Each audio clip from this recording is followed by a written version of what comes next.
Assalamualaikum warahmatullahi wabarakatuh.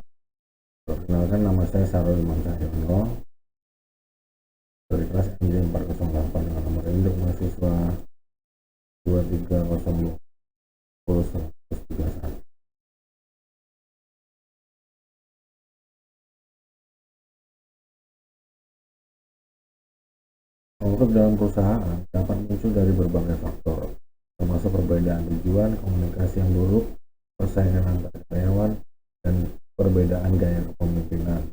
Konflik yang tidak ditangani dengan baik dapat berdampak negatif pada produktivitas dan moral karyawan.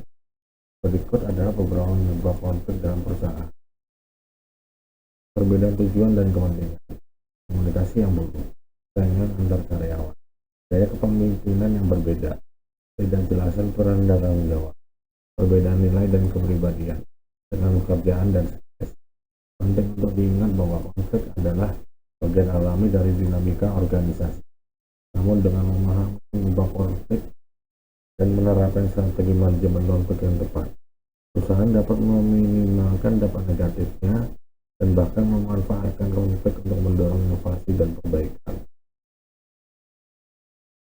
Ada beberapa metode efektif untuk menangani konflik, masing-masing dengan pendekatan dan hasil yang berbeda. Metode-metode ini meliputi negosiasi, mediasi, arbitrasi, pemecahan masalah secara kolaboratif, dan teknik komunikasi yang efektif. Pemilihan metode yang tepat akan bergantung pada konteks konflik dan pihak-pihak yang terlibat. Berikut adalah uraian lebih detail dari metode-metode tersebut. Negosiasi adalah proses di mana pihak-pihak yang berkonflik berusaha mencapai kesepakatan melalui diskusi dan tawar-menawar. Tujuannya adalah mencapai solusi yang dapat diterima oleh semua pihak, meskipun mungkin bukan solusi yang ideal bagi masing-masing pihak. Mediasi melibatkan pihak ketiga yang netral, mediator, untuk membantu pihak-pihak yang berkonflik berkomunikasi dan mencapai kesepakatan. Mediator tidak membuat keputusan, tetapi memfasilitasi proses komunikasi dan membantu mencari solusi. Arbitrasi melibatkan pihak ketiga yang membuat keputusan yang mengikat bagi pihak-pihak yang berkonflik. Pihak-pihak yang berkonflik setuju untuk menerima keputusan arbitrasi sebagai solusi. Pemecahan masalah secara kolaboratif. Pemecahan masalah secara kolaboratif membutuhkan waktu dan komitmen dari semua pihak. Penyelesaian optimal dicapai ketika semua pihak merasa bahwa kepentingan mereka terpenuhi. Teknik komunikasi yang efektif. Teknik komunikasi yang efektif seperti mendengarkan aktif, klarifikasi, dan menggunakan bahasa positif dapat membantu meredakan ketegangan dan memfasilitasi kemauan yang lebih baik dalam konflik. Kesimpulan, memilih metode penanganan konflik yang tepat sangat penting untuk mencapai penyelesaian yang optimal. Penting untuk mempertimbangkan konteks konflik, kepentingan pihak-pihak yang terlibat, dan tujuan yang ingin dicapai. Kombinasi beberapa metode seperti mediasi yang diikuti dengan negosiasi juga dapat menjadi strategi yang efektif. Yang terpenting adalah menciptakan lingkungan yang kondusif untuk komunikasi yang terbuka, jujur, dan saling menghormati.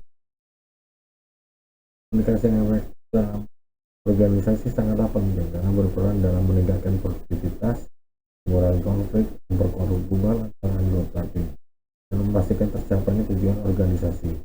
Hambatan-hambatan dalam komunikasi seperti kurangnya transparansi, perbedaan bahasa dan budaya, serta informasi yang berlebihan dapat menghambat kelancaran komunikasi dan berdampak negatif pada kinerja organisasi. Pentingnya komunikasi efektif dalam organisasi, meningkatkan produktivitas, mengurangi konflik, memperkuat hubungan, mencapai tujuan organisasi. Hambatan-hambatan umum dalam komunikasi yang efektif: ketidakjelasan pesan, kurangnya transparansi, perbedaan bahasa dan budaya, hambatan fisik dan lingkungan, hambatan personal, overload informasi, kurangnya keterampilan komunikasi. Komunikasi yang efektif dengan sumber daya manusia sangat penting untuk membangun kepercayaan, meningkatkan keterlibatan, memberdayakan karyawan, mendorong produktivitas, dan mencapai kesuksesan organisasi. Berikut beberapa alasan utama mengapa komunikasi sangat penting bagi profesional